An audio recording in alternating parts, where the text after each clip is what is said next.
Okay, finally, here is my review for Brutal Legend. Thank you, fuck. The reason I've been delaying it, even though I beat it probably Wednesday, is because my dad hasn't been working because my wires for my Xbox are broken. But seeing that I won't be able to get any new wires until next week, I decided to steal gameplay from somewhere. You'll probably find out this is multiplayer gameplay because it'll probably say in the beginning or something. Whatever. I mean, if you don't know what it looks like, then you're gay anyway. Fuck you. Anyway, I'm going to also stop doing intros like this. I am going to stick with my actual intro. Like the beginning intro, with the intro. Where he goes, "Oh, go to the movie guy, watch the review, faggot." This is the intro for the review, so not the intro for the video, just for the review. So I'm gonna stop doing these intros. I'm just gonna go straight to the story. Okay, Brutal Legend. I really want to talk about this, so that's okay. Now the story in this game is actually pretty freaking genius, to be honest. I think it's actually really badass. I mean, it's Tim Schafer, so you're expecting it to be good. I mean, I only played 3 Tim Schafer games before. Ooh, sorry. I only played 3 Tim Schafer games before. Psychonauts, Grim Fandango, and Full Throttle. The bike game, that one's awesome. Ooh, sorry. Anyway, yeah. So those were all great. I only played the 2 PC games because I rented them from my library when they used to sell them. Well, they used to rent them on the PC, and I also bought Psychonauts when it first came out. And it was really good, but got rid of it after I was done with it because really, there's no reason to play anymore. Uh, but yeah, this is probably my favorite story out of all of them. Why? First of all, I love Jack Black. Second of all, I just love all the twists and turns it has. And second, third, I said second, right? Third, I just love the universe of it, just the environment. It's just like I mean, I'm not big on heavy metal, but it still had like a rock and roll feeling to it. Uh, and there's some heavy metal songs that I do love. "Kickstart My Heart" is in this freaking game. One of the best songs ever made. Okay, well, let's go on to sound and I'll talk about that more. But I love the story. Really great story. Definitely awesome. Just like Jack Black. Jack Black's awesome. Suck my dick if you don't think so. Now the sound, just like the story, is really good in this game. I mean, wow. Uh, it's really good. Now the soundtrack is heavy metal, which I'm not the biggest fan on, but I kind of became a big fan now because wow, this soundtrack really made me love heavy metal. So yeah, it's definitely a great soundtrack. I'll definitely tell you that. And the voice acting. I mean, you have Ozzy Osbourne and this Jack Black, like I said before. You even have Kyle Gass and I forgot the other guy. You know what? Never mind. I didn't bring anybody else up. You have Kyle Gass, who's the other half of Tenacious D. You got the other main guy in Tenacious D. You got Ozzy Osbourne. I said Killmeister, I think his name is in real life. In this, he's Killmaster, and Ozzy Osbourne is actually the god of metal or something like that. No, the keeper of metal or something like that. I don't know what the hell he is, but everybody did great. I mean, Ozzy Osbourne's hilarious. Everybody is hilarious in this game, and do a great job doing some voiceovers too. I mean, the soundtrack obviously, and the voice acting is great. Best part in this game is the sound. Oh, I made that confusing. Okay, now the graphics in this game are actually really good also. Now, you're probably going, oh, it doesn't look the greatest, but on a HD TV, it doesn't look that bad. It looks really good. The creature effects, the creature, like, designs, they're freaking so disturbing sometimes. It's like, wow, how did they even come up with this?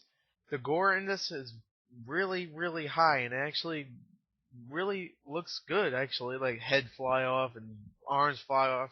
It's never the same animation, like if you cut someone's head off, he'll just like get on his knees and die or something like that.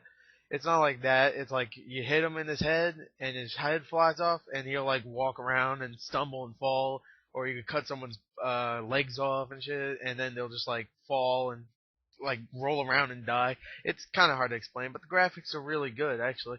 The environment is really big and really good. I didn't expect it to be an open world game. I mean, I knew it was gonna be an open world game. I just didn't expect it was gonna be this big.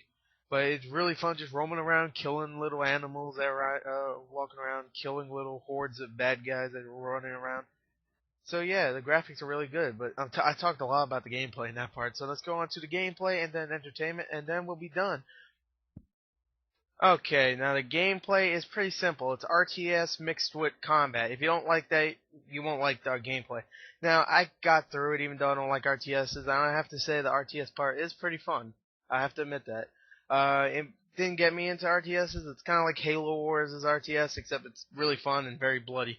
Unlike Halo Wars or any Halo game, fucking M rating for what? Anyway, uh, yeah, the gameplay is RTS with that. And let me talk about the other stuff though. The side missions. There's a lot of cool little side missions. After you're done with the game, it's about 8.5 hour, maybe 8.5 to 9 hour experience. It only took me about 8.5 or 9, so I would say about that time. Uh, After I was done, I played a whole bunch of side missions, looked for little objects around the world where you can like get achievements and stuff. And I played it for pretty much straight. The only game I played for 4 days straight. So I would say this is a great game for $60, all right? And it has multiplayer. The multiplayer is fun. It's RTS, so whatever. It's cool that you can team up with another person and go after another one. So if you can have a really good guy, and you can have, well, if you suck, you could just have you, and you could kind of be like the support guy, just go in and attack, and that guy could go and do like awesome things, take over bases and shit. Uh, so yeah, the multiplayer is okay. I played one game with someone and we fucking got raped. Uh, so yeah, that's pretty much gameplay. Side missions, open world, RTS gameplay. It's pretty good. I would say pretty good gameplay and a really good game. I'll just end it off right there. I was surprised. I was really surprised. Good job, Brutal Legend. I mean, I was surprised only because I mean it looked like a hack and slash, but it was more than that. It was an open world hack and slash with great physics, great gore, a lot of gore. And I know I love my gore. I love myself. But yeah. Anyway, it's a great game. It is. I'm kind of sad I didn't buy it a little bit, even though it's not not gonna really matter after I get Borderlands because I'll probably play that more. But if it's good, I'll just say it right there. I don't want to freaking look like an idiot that goes, "Oh, those could be good," even though I do think, "Oh." Anyway, that's Borderlands. This is Brutal Legend. Anyway, look in the description for the score. Really good game. Now you're probably going, "You're surprised? It's Tim Schafer." Yeah, but still, that doesn't mean it's gonna be a great game. I mean, Tim Schafer did great games. Doesn't mean his jump to an Xbox 360 is gonna be good with a hack and slash. Come on.